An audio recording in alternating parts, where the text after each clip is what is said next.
So maybe you've been living under a rock, or you've been so busy just keeping up with day-to-day Medicare regulations that you didn't realize Medicare is trying to change the LCD for lower extremity prosthetics. Well, guess what? I've got some scary, scary news.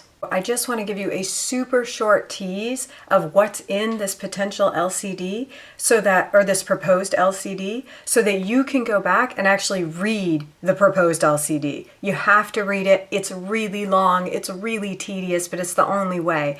The changes are sweeping and they're absolutely completely different than what we're used to. So we all have to be aware of them. But just to give you a tiny bit of a highlight in case you haven't had the opportunity or the time to read the numerous emails that you might be seeing about this, I just want to let you know, here's kind of the main stuff, right? The first thing is they're talking about potentially taking away any kind of addition codes for prostheses, meaning that you'd get a base code, a simple base code for a prosthesis, and then you wouldn't be able to put any additions on it. Crazy, right? It's totally different.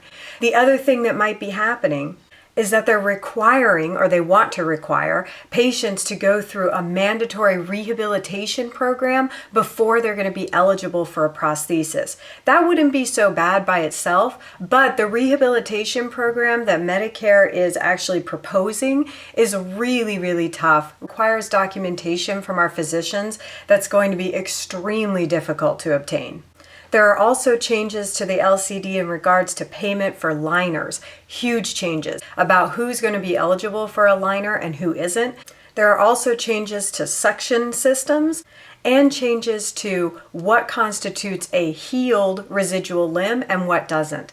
If you haven't seen it yet, I implore you to go and read it.